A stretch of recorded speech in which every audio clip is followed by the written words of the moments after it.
देखो यार, सुबह सुबह गदर 2 देखकर आई हूँ मैं, और यकीन मानिए फिल्म जैसी सोची थी वैसी बिल्कुल भी नहीं है। 22 साल पुराना रिश्ता है लोगों का इस फिल्म के साथ, इसीलिए रिव्यू वगैरह से इसको घंटा फर्क नहीं पड़ने वाला। लोग फिल्म देखेंगे चाहे कुछ भी हो। लेकिन उस 22 साल के इंतजार का गलत फायदा उठाना और पब्लिक को फिल्म के नाम में गदर लिख के चूना लगाना दिल से बुरा लगता है यार। बिना आपका टाइम वेस्ट किए सीधा 12 पॉइंट्स बताती हूँ, जिसके बाद खुद फैसला कर लेना फिल्म देखने जाना चाहिए या फिर नहीं। पॉइंट नंबर 1, इस बार कहानी बहुत मजेदार बन सकती थी, क्योंकि 1971 जो टाइम चुना है इन लोगों ने, उस वक्त पाकिस्तान को तोड़कर बांग्लादेश ने जन्म लिया था दुनिया के नक्शे पे। लेकिन जैसा गदर में था कि फिल्म ओरिजिनल इंसिडेंट्स पे बेस्ड थी और इंडिया पाकिस्तान के पार्टीशन में से कहानी तैयार कर दी थी इन लोगों ने, गदर 2 में वैसा कुछ भी नहीं है। इस बार फिल्म पॉलिटिकल एंगल से जीरो है, सिर्फ फैमिली ड्रामा भरा पड़ा है अंदर, बाप बेटा और सपोर्टिंग एक्टर में माजी। वो पाकिस्तान इंडिया बांग्लादेश वाला ट्राइंगल जीरो इस्तेमाल किया इन लोगों ने, तो कहानी फिल्म की एकदम ठंडी है, कुछ भी नया नहीं है इसमें। स्टोरी वाइज इसी टाइमलाइन पे विद्युत जामवाल की फिल्म है IB71, वो देखो आप एक बार। पॉइंट नंबर 2, गदर में हम लोग सनी देओल के फैन कैसे बन गए थे बताइए, मैं बोलूं?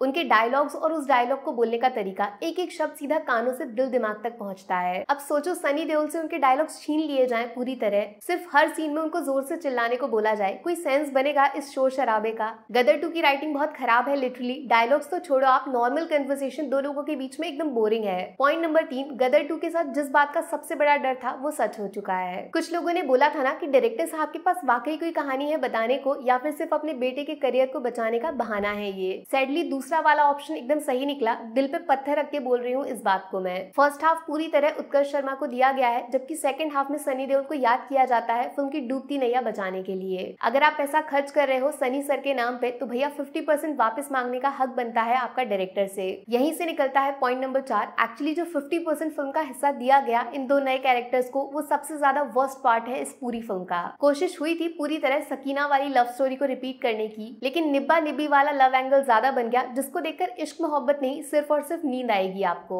ऐसा क्यों हुआ उसका जवाब छुपा है पॉइंट नंबर 5 में, जिसकी हेडलाइन है ओवर एक्टिंग। बॉस सिर्फ एक काम करो, फिल्म से आप सनी देओल को थोड़ी देर के लिए हटा के देखो, तो बाकी जितने भी लोग अंदर दिख रहे हैं सबने जी तोड़ मेहनत से ओवर एक्टिंग की है। आपस में कंपटीशन कर रहे हैं कौन कितनी ओवर एक्टिंग करेगा। ऊपर मैंने आपको बताया राइटिंग तो खराब है ही, इसीलिए डायलॉग्स वीक हैं, लेकिन जिस तरह ये लोग इनको बोलते हैं वो फिल्म को और ज्यादा नुकसान पहुंचाता है। पॉइंट नंबर 6, गदर में हम जिस तारा सिंह से मिले थे वो हाथ पैरों की लड़ाई में विश्वास रखता था, इसीलिए उसका एक्शन रॉ नेचुरल मासी लगता था, जिसकी वजह से सनी देओल का स्क्रीन प्रेजेंस खतरनाक था। लेकिन गदर 2 के एक्शन सीन्स टोटली एवरेज हैं, कोई एक भी सीन में आपको वो पुराना वाला तारा सिंह नहीं मिलेगा। सिर्फ एनिमेशन और VFX के दम पर गाड़ियां हवा में उड़ाना, इसको गदर नहीं बोलते, सॉरी। वो तो थैंक यू बोलना चाहिए फिल्म के मेकर्स को इस हैंडपंप को, थिएटर में इसके लिए ज्यादा तालियां बजाई लोगों ने फिल्म के एक्टर्स के मुकाबले। पॉइंट नंबर 7, सिर्फ एक अच्छा काम जो डायरेक्टर साहब ने किया वो है पुराने गानों से छेड़छाड़ न करना। जैसे कि तैसे वही पुराने गाने, सेम सिंगर्स, इवन लिरिक्स में एक एक शब्द भी बिल्कुल जैसे का तैसा। इनको सुन के पुरानी वाली फिल्म के साथ जो यादें जुड़ी हैं लोगों की, वो बार बार दिमाग में छलांग मारती हैं। लेकिन बॉस जो नए गाने ऐड किए इन्होंने वो सब फीके हैं, भूल भी गई मैं तो, फालतू में फिल्म को लंबा कर दिया इन गानों ने, टाइम वेस्ट। पॉइंट नंबर 8, गदर 2 के सिर्फ नाम में गदर है, जबकि ये नई वाली फिल्म पुरानी वाली गदर के कंपैरिजन में 10% भी नहीं है। ऐसा मैंने इसीलिए बोला क्योंकि गदर में मौजूद हर कैरेक्टर के पास एक रीजन था उस कहानी में शामिल होने का, किसी को जबरदस्ती नहीं डाला। जबकि इस बार गदर 2 फिल्म कम और रोजगार योजना ज्यादा लग रही है मुझे। अपने रिश्तेदारों को काम देने के लिए गदर जैसी फिल्म की लेगेसी के साथ कॉम्प्रोमाइज करना बॉस पाप लगेगा पक्की बार। कोई भी कहीं से उठ के फिल्म में चला आ रहा है, चाहे फिर उसका कहानी में होना जरूरी है भी या नहीं, फालतू के कैरेक्टर्स हैं सारे के सारे।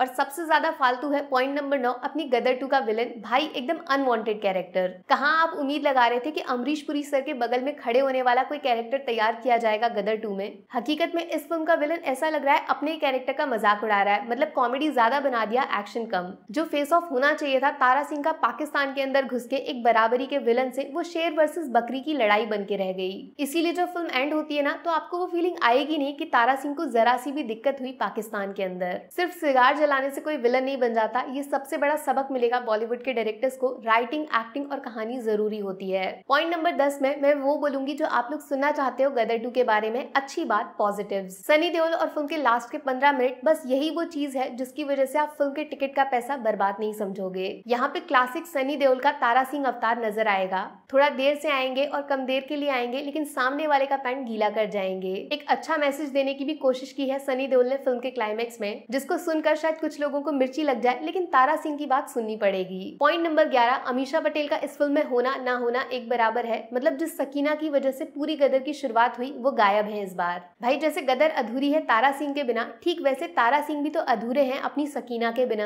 इस जोड़ी को आपने रिप्लेस कर दिया इन दोनों नए एक्टर से जिनका प्यार एकदम बनावटी है, जीरो इमोशन जीरो फीलिंग्स। बस यहीं से निकलता है आखिरी लेकिन सबसे इंपॉर्टेंट पॉइंट नंबर 12, गदर 2 में इमोशंस नहीं है, फीलिंग्स नहीं है यार। गदर के साथ हम कनेक्ट कर गए थे जैसे मानो रियल लाइफ पार्टीशन को आंखों से लाइव देख रहे हैं हम। एक लड़की जिसको जान पे खेलकर एक आदमी पूरी दुनिया से बचाता है। खतरनाक नरेशन था जिसमें इंडिया पाकिस्तान वाला एंगल काम कर गया। एक एक सीन को सेलिब्रेट किया था लोगों ने उस टाइम, और इस बार भी सेम यही चीज करना चाहते थे लेकिन मेकर्स ने मौका ही नहीं दिया। गदर 2 में से अगर आप हैंडपंप को हटा दोगे ना तो एक भी चीज ऐसी नहीं है जिसके लिए सीटियां तालियां बजाने का मन करेगा। जीरो सेलिब्रेशन, ना किसी के जीतने की खुशी है और ना किसी के हारने का दुख। बस यहीं पे गदर 2 अपने मकसद में पूरी तरह फेल हो जाती है। अब यार मैंने जिस चश्मे से गदर 2 को देखा उसमें फिल्म परफेक्ट किसी भी एंगल से नहीं है, बाकी आपका ओपिनियन कुछ और भी हो सकता है। मेरी तरफ से फिल्म को 5 में से 2 स्टार्स, पहला सनी देओल की स्क्रीन प्रेजेंस और दूसरा क्लाइमैक्स के आखिरी 15 मिनट। नेगेटिव्स में सबसे बड़ी कमजोरी है फिल्म की राइटिंग, पुअर डायलॉग्स, दूसरा नए कैरेक्टर्स की जबरदस्त ओवर एक्टिंग